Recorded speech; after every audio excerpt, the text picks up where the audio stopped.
and welcome to another historical presentation. This is the third video in this collection, and if you missed the previous stories, they can be found free on YouTube.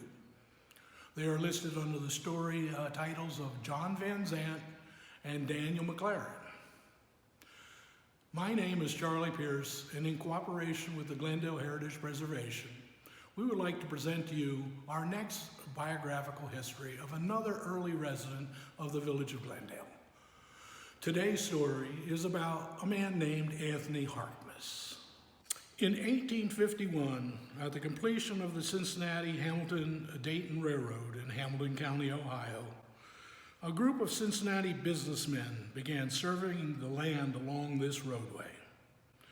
These men had decided to escape the busy and noisy streets of downtown Cincinnati to find a quieter life. The location needed to be a place where they could build fine country homes outside the city limits. But the location had to be a place with ease of access to their workplaces downtown.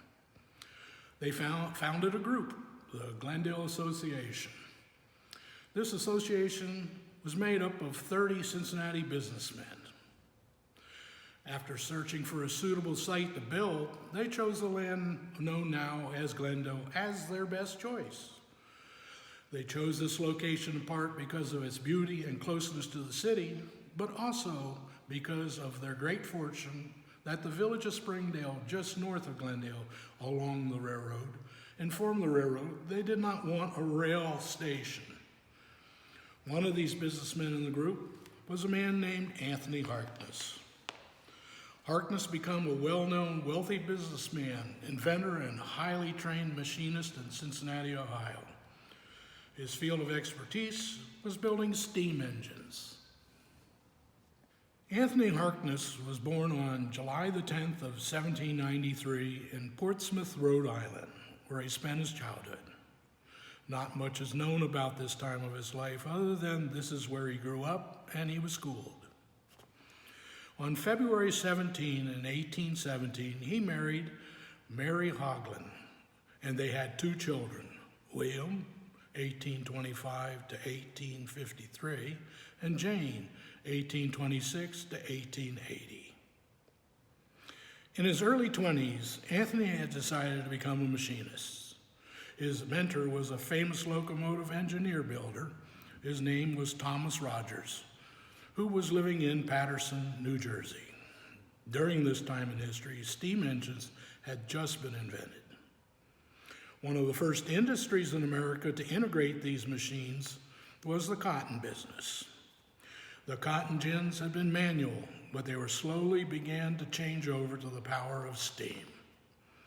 At the end of his apprenticeship in 1818, Harkness found employment as a manager of a cotton mill and converted it to steam. All moving parts would be driven by steam. 1 year after starting his job, the panic of 1819 struck and all forms of manufacturing began to shut down and all businesses closed. This included his mill too. Like other men, he became unemployed. He decided with his mechanical skills, he could move west into the new frontier and find work. In 1819, Anthony decided to move to Cincinnati, Ohio with his family with the prospect of finding more employment opportunities. But when he arrived, he found Cincinnati had been hit by the recession and he found no work. In the early 1800s, southwestern Ohio became a major farming region. So he decided to try farming, and he moved to the country to become a farmer. It only took him 1 year to realize that he could not live on a farmer's wages, and in 1820, he moved back to the city. Shortly after returning to Cincinnati, he started a small machine shop and later expanded into a copper foundry. He rented part of an old warehouse at the corner of Pearl and Broad Streets on the east side of the city. In 1827, an acquaintance, James Goodloe, joined him. They began to manufacture small steam engines for miscellaneous use. This shop was one of the first to manufacture steam engines in Cincinnati. This partnership with Goodloe lasted only a year. Both men were much the same in their thinking and could not agree on any decisions. During this time together, Anthony saved $4,000 from his share of sales. His ambitions were increasing. In 1828, he took his money to the bank and borrowed another $2,000. He got the loan, and with the money, he built a new two-story shop on Front Street near Lawrence Street. After construction was completed, he began manufacturing steam engines and other equipment which he sold to sugar mills and riverboat companies. Not long after construction was completed, a large order from French sugar planters in Louisiana for steam engines to drive their mills came in. And not wanting to lose the sales, but not having the money to fill the orders, he returned to the bank and borrowed more money. Total sales for these contracts would be $30,000. In 1829, Harkness started another business, the Hamilton Foundry, which began to manufacture machinery for riverboats. He also founded the Franklin Cotton Mills in partnership with two other men, Jacob Strader and Samuel Fosdick. Both were associated with the Little Miami Railroad Company and would become founders of the village of Fosdick, later called the village of Glendale. Harkness's association with Strader became very significant to his future. Strader knew the Little Miami Railroad had a shortage of locomotive engines to pull their cars. Realizing Harkness's foundries were well equipped to build steam engines, he convinced Harkness to start manufacturing steam engines for railroad locomotives. Convinced, in 1846, Harkness hired another man to help with manufacturing. His name was Alexander Latta. He was a startup trying to manufacture steam engines on his own. The first two engines they built for the Little Miami Railroad were complete failures. It took over 9 months and at great expense to build them, and they never worked properly. Latta then changed courses after this failure, and he proceeded to invent a piece of equipment that would change the business forever. He built a large lathe with a 7-foot swing, 35-foot way, a planing machine capable of handling 6 feet wide, 5 feet high, and 24 feet long. This machine would help them manufacture the boilers for the steam engines. As a result of the failed locomotives, Harkness decided to replace Latta with a new mechanic, William Van Loan, a master mechanic working for the Little Miami Railroad. With this change, Harkness and Loan were able to manufacture their new locomotives in only 3 weeks and made a profit. By 1847, they were manufacturing locomotives for the Little Miami Railroad, the Mad River, the Madison, the Indianapolis Railroads, and the Lake Erie Railroad. A year later, he was able to purchase another machine shop and started manufacturing locomotives on speculation and kept a running inventory of 5 engines. In 1848, Harkness, encouraged by the prospects of expanding his locomotive manufacturing, purchased the Yateman and Shields metal shop, and he expanded his Front Street plant to include the entire block of Lawrence to Pike Streets. They built 15 locomotives that year. Eventually, by 1856, he built 30 locomotives for the Little Miami River alone. He was now known as the founder of Cincinnati locomotive industry. Sales by this time were $110,000, equal to $3.5 million in today's dollars.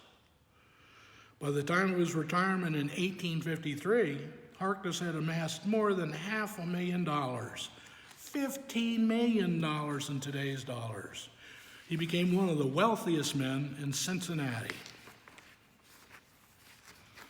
After the expansion, Harkness brought his son William into the business and changed the corporate name to A. Harkness and Son. William was taken to be responsible for operations of the foundry, while Anthony would spend his time on other investments. In 1851, with William in charge, Anthony, Jacob Strader, and T.R. Scroden, the engineer for the Cincinnati Water Works, traveled to London, England to attend the Great Exhibition. This exhibition featured the use of steam engines in public waterworks, thus the beginning of another enterprise. Scroden and Harkness then incorporated steam with the public drinking water in Cincinnati. Upon his return from England, Harkness announced his retirement and entrusted the responsibilities of the entire business to William and a longtime employee named Robert Moore.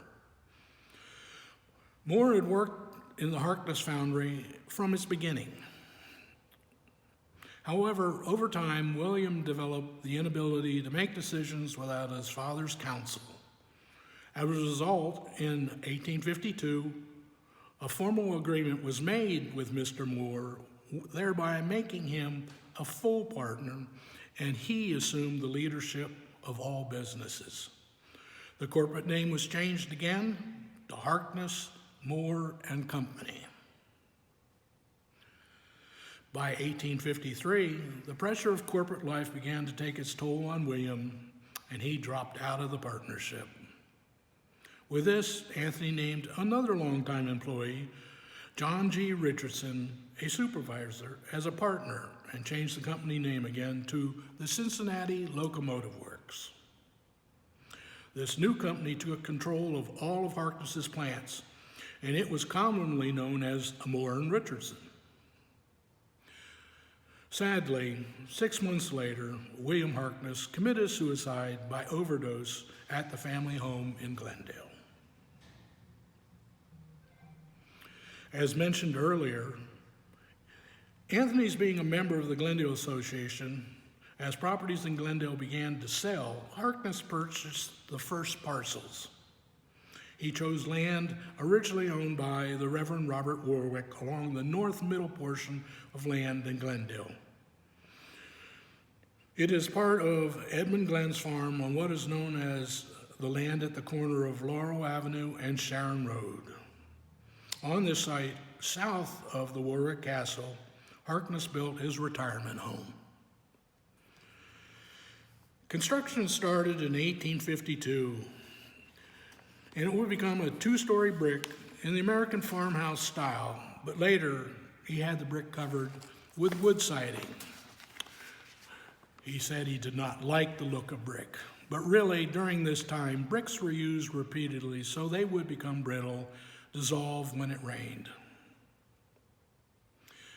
The same year, Anthony was diagnosed by his doctor to have incurable cancer on his nose.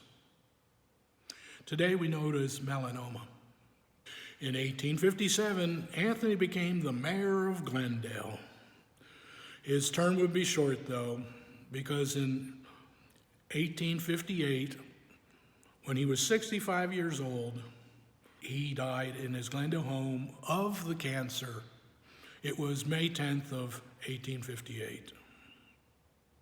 Anthony Harkness worked hard his entire life to accumulate his great wealth and prestige, but his perseverance could not end at death. On the day of his funeral, with a brief address for his friends and the usual funeral ceremonies conducted by the Reverend Giles at his home, his body was loaded on a horse-drawn carriage. It was said that 25 other carriages for his friends followed his body to Spring Grove Cemetery. Others rode the train.